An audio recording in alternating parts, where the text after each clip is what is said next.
ہم نے کوشش کی کہ زیادہ سے زیادہ ہم تحمل دکھا سکیں اور دنیا کو باور کرائیں کہ ہم رسپانسبل نیوکلیر اسٹیٹ ہیں، ہم اوور ریئیکٹ نہیں کرتے۔ مگر آپ نے دیکھا انڈس واٹر ٹریٹی کو بھی انہوں نے سائیڈ لائن کیا اور پاکستان پہ حملہ کیا، اور ہم نے ایک انٹرنیشنل رولز کے مطابق ہم نے صرف سیلف ڈیفنس میں ہم نے پاکستان نے ایکٹ کیا۔ میں اس پہ بھی خراج تحسین پیش کرتا ہوں اپنی ڈپلومیٹک ٹیم کو، فارن منسٹر کو، پرائم منسٹر کو، اور خصوصاً فیلڈ مارشل صاحب کو کہ انہوں نے بہت بردباری کے ساتھ انہوں نے اس کو سنبھالا۔ اب ایک مرتبہ پھر پاکستان کے اوپر بہت بڑی آزمائش، یہ صرف پاکستان پہ نہیں ہے، پوری دنیا کے لیے ہے، اور خصوصاً گلف اسٹیٹس کے لیے بہت بڑی آزمائش ہے۔ مگر پاکستان نے پھر انتہائی محنت کے ساتھ اور بردباری کے ساتھ اور انہوں نے ڈپلومیسی اس انداز میں چلائی کہ انہوں نے ٹوٹل نیوٹرلٹی اختیار کی،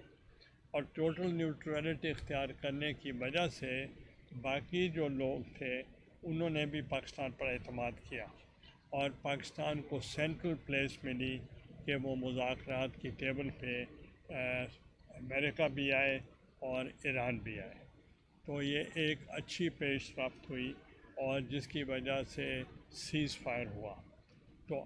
اسی ہی طریقے کے ساتھ ابھی بھی چائنا نے رول ادا کیا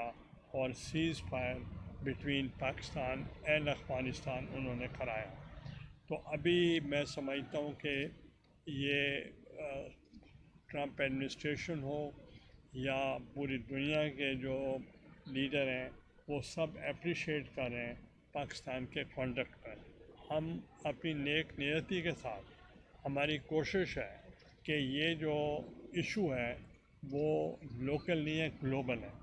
اور اس کی وجہ سے تمام دنیا متاثر ہو رہی ہے، پاکستان بھی ہو رہا ہے اور سارے ہو رہے ہیں۔ اس کے لیے میں سمجھتا ہوں ایک میٹنگ میں تمام معاملات طے نہیں ہو سکتے، اور جو بھی ان کے پوائنٹس ایک دوسرے کے ساتھ انہوں نے بات کی ہے، اور جو دوست ممالک ہیں وہ بھی بیچ میں شامل ہو کر کوشش کریں گے کہ یہ سیز فائر برقرار رہے اور کوئی اور ڈسٹربنس نہ آئے۔ میں ایک دفعہ پھر بھی اپنی پاکستان کی گورنمنٹ کو، پاکستان کے وزیر اعظم کو اور ان کی تمام ٹیم کو مبارکباد دیتا ہوں۔ سر، جس طرح امریکہ آپ نے ہرمز کی ناکہ بندی کر کے انٹرنیشنل قوانین کی خلاف ورزی کر رہا ہے، چائنا اور روس اور دیگر ممالک اس ناکہ بندی کو روک پائیں گے؟ اس میں یو این او کا کردار ہمیں اب کہیں نظر نہیں آتا۔ دیکھیں، یہ بھی اہم سوال ہے، مگر دنیا کی دوسری طاقتیں بھی جو ہیں اور ہمارے جتنے بھی مسلم ممالک کے لیڈر ہیں وہ کوشش کر رہے ہیں کہ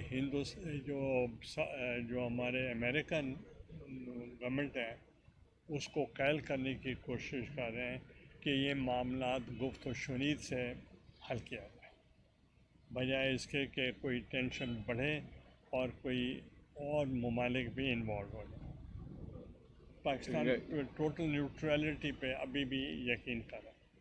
غنی صاحب جیو سے ہیں جی آپ۔ غنی صاحب، گزشتہ روز سے ہم دیکھ رہے ہیں کہ لوڈ شیڈنگ میں ایک قدم سے اضافہ ہو چکا ہے۔